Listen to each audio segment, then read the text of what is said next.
All right, if you're a first-year chemical engineering student, get ready to see these absolutely everywhere. They're the workhorses of the industry, letting you transfer heat between two fluids without them ever actually touching. So first, let's talk basic structure. Just picture a bundle of tubes packed inside a big outer cylinder, the shell. You've got one fluid running through the tubes, we call that the tube side flow, and then another fluid flows all around the outside of those tubes. That's your shell side. The heat just zips right through the metal tube walls. Pretty simple, right? Second, how do we make them super efficient? Well, a couple of clever tricks. You can have turbulators inside the tubes to kind of stir up the fluid, which really boosts heat transfer and helps stop nasty gunk from building up. And then in the shell, you have plates called baffles.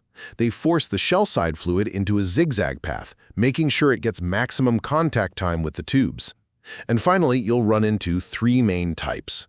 The fixed tube sheet is the most cost-effective, but it's a pain to clean and can't handle big temperature swings. Then there's the U-tube, where the tubes are, well, U-shaped. That bend lets them expand and contract with heat, making them perfect for high-temp jobs. And last, the floating head. This one's the most versatile because one end can move, which handles expansion and lets you pull the whole bundle out for easy cleaning. We've covered the core components and essential classifications for these workhorse devices. Let's dive into more detail.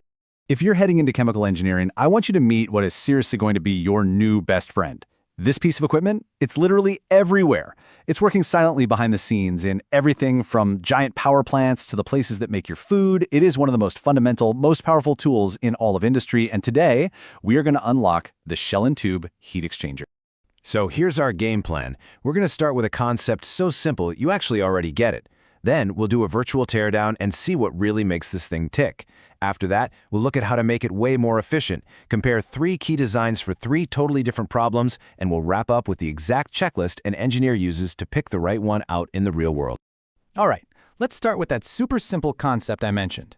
Before we even get our hands on the heavy industrial hardware, we've got to talk about a basic law of thermodynamics that, you probably experience every single day.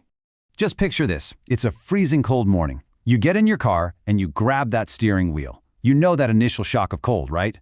Well, a few moments later, your hand feels a little colder, but the spot you're holding feels just a little bit warmer. And that's it. That is the entire principle right there in action. Heat energy just naturally moves from a hotter object, your hand, to a colder one, the steering wheel. So a heat exchanger just takes that simple idea and totally scales it up for massive industrial use. Its whole job is to transfer thermal energy between two fluids, but, and this is the absolute key, without ever letting them actually touch or mix. They pass that heat through a conductive barrier, usually a metal wall, just like the heat from your hand moved through the surface of the wheel. Okay, so now it's time to meet the star of our show, the shell and tube heat exchanger. We're going to do a complete virtual teardown, look at every single key component, and see exactly how it all works together. And here it is. From the outside, it looks pretty straightforward, right? Just a big metal cylinder. But inside that shell is a whole bundle of tubes. And that's where all the thermal magic is really happening. The design might look simple, but this thing is an absolute workhorse, powering industries all over the globe. So let's trace the flow paths on this diagram together. Watch this. One fluid comes in right here at the tube inlet, and it travels through this entire bundle of small tubes. Okay, now at the exact same time, a second fluid comes in through the shell inlet, and it completely floods the main chamber, flowing around the outside of those same tubes. They're sharing the same space, but they are always kept separate, transferring all that heat across the tube walls before they each leave through their own outlets. Okay, let's get the terminology down, because you're going to hear these terms a lot. The fluid flowing inside the tubes, that's called the tube side flow. Makes sense, right? And the fluid that's in the main chamber, washing over the outside of the tubes, that's the shell side flow. 2 completely separate paths for 2 different fluids. Got it? So, we've got the basic anatomy down. But look, just letting 2 fluids cruise past each other is fine, it's good, but it's not great. Real engineering is all about optimization, and engineers have some really clever tricks up their sleeves to squeeze out every last bit of thermal performance. So the big challenge is this. How do we get the absolute maximum amount of heat to move from the hot fluid over to the cold one? Because if the fluids just flow smoothly from one end to the other, they just don't get enough time or interaction to do a really good job. We need to shake things up a bit. And here are the two main ways they do it. Inside the tubes, engineers can add these things called turbulators to basically stir up the flow. This turbulence not only makes heat transfer better, but it also helps stop junk from building up inside the tubes, a nasty problem called fouling. Then, on the shell side, they add these plates called baffles. Look at how they force the shell side fluid to snake back and forth across the tubes. This zigzag path makes the fluid stay in there longer and forces way more contact. It's kind of like stirring a hot cup of coffee to cool it down faster. You're just forcing that interaction. All right, now we get to the really interesting part, the engineering trade-offs. A shell and tube heat exchanger is definitely not a one-size-fits-all kind of deal. You have to pick the perfect tool for the job, especially when you're dealing with crazy high temperatures and messy fluids. So let's check out the three main players.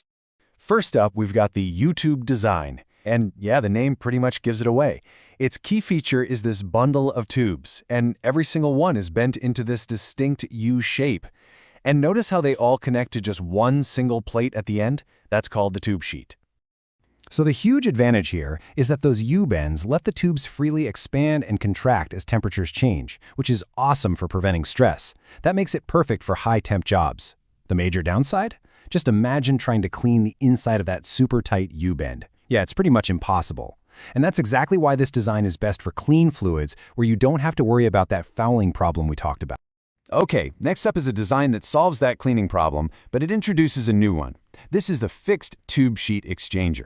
Here you've got straight tubes that are fixed to tube sheets on both ends, and those sheets are welded directly onto the shell. It's a very simple, very rigid construction. Its simplicity is its biggest win. It's the cheapest one to make by far. But that rigidity is also its greatest weakness. Since everything is welded solid, there is zero room for thermal expansion. If you have a big temperature difference between the shell and the tubes, you can create so much stress that it could literally rip itself apart. So it's a great budget-friendly choice, but only for moderate temperatures and really clean shell-side fluids, since you can't even pull the tubes out to clean their outsides. And finally, we have the floating head design. Think of this as the premium Cadillac option. One end has a fixed tube sheet, just like we saw before, but the other end, it's not attached to the shell at all. It's a floating head that can actually move back and forth inside its own special cover. So what does this get us? Well, pretty much the best of both worlds. That floating head allows for tons of thermal expansion, so it's perfect for those really high temperature jobs. And the entire tube bundle can be pulled right out of the shell, which makes it super easy to clean both inside and out. It's the perfect solution for really demanding jobs where you know fouling is going to be an issue. The only trade-off? All that complexity makes it the most expensive of the three, for sure. So you've seen the options. Now let's put on our engineer hats for a second. How do you actually pick the right one for a specific job? Well, it all starts by asking the right questions. This is it. This is the engineer's starting checklist. You absolutely have to know your fluids, your flow rates, your temperatures, your pressures, and critically, you have to figure out the risk of fouling. The answers to these questions are going to point you directly to the best design, whether that's the cheap but limited fixed sheet, the expansion-ready U-tube, or the versatile but pricey floating head.